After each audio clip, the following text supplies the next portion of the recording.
Babala ng isang grupo ng mga eksperto, posibleng bumilis pa ang pagkalat ng COVID-19 sa Metro Manila. Kaugnay niyan, makakausap natin OCTA Research Fellow Ranjit. Professor Rai, maraming salamat. Magandang tanghali po sa inyo.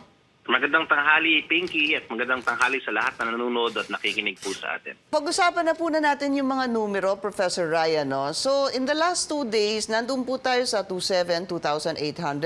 But 4 days prior to the last 2 days, we were over 3,000. How are you seeing siguro the next couple of days? Kasi parang yung iba sinasabi, at least hindi tayo umabot na over 3,000 itong nakaraang 2 araw. Well, we're averaging around 2,000 cases a day, close to 2,000 cases a day. Our R-naught is around 1.5. But the issue here is that the trend, people often look at the numbers, pero what we want to emphasize in OCTA is the trend, and the trend is going up. Now, if we continue with the R-naught of, let's say, 2 days ago, which is around 1.4, 1.5, close to 1.5, we will hit a milestone of around 2,000 to 3,000 cases by middle, third to fourth week of March. And that's a lot of cases. See, the last time we had nung huli tayo nagkaroon ng surge, which is around August, September, July, August, nagsara tayo at around 2,500 cases a day. So ayaw na natin paabutin pa ng ganon.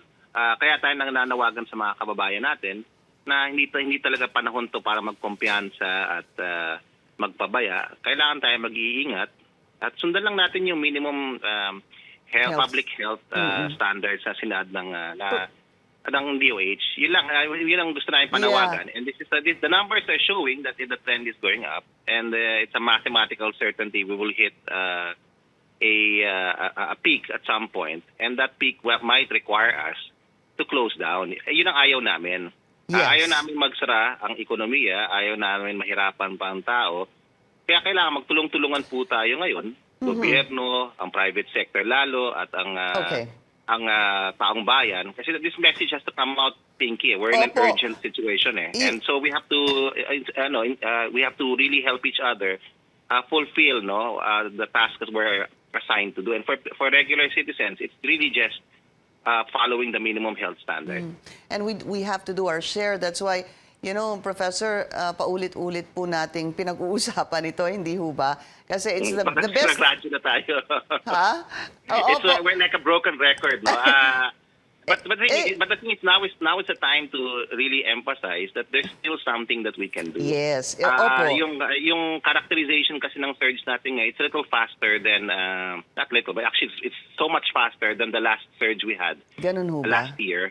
And it seems to be that aside from mobility, aside from decline in compliance with minimum health standards, it seems to be a variant-driven surge.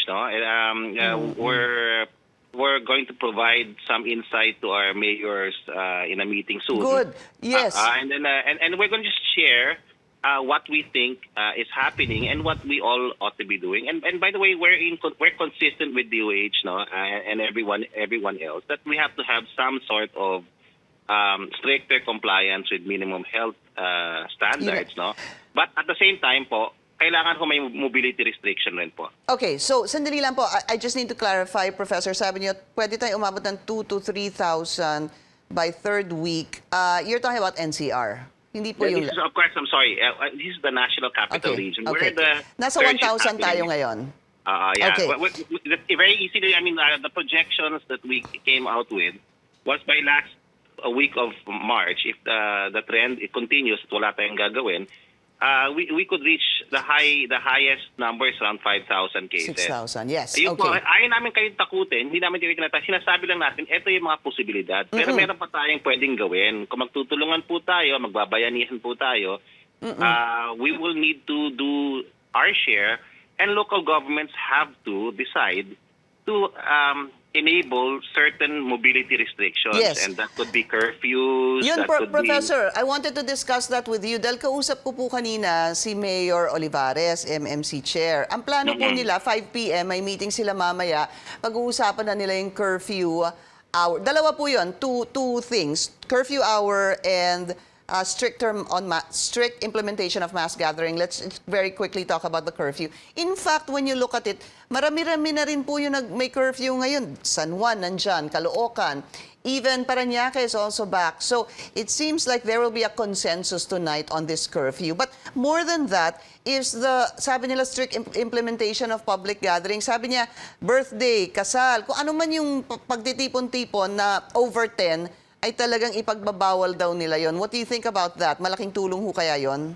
Well, these are details at the local government level, and the mayors are in a better position than OCTA to assess that. No? But the one thing that OCTA is trying to say here is that subscribing or pagsusunod sa minimum public health standards is not enough. Kailangan po meron tayong mobility restriction po na kailangan gawin. So, yung pagluwag na ginawa natin from September 2020 up to now, siguro some of them will have to be rolled back, no? Such as? A frank conversation has to be made about the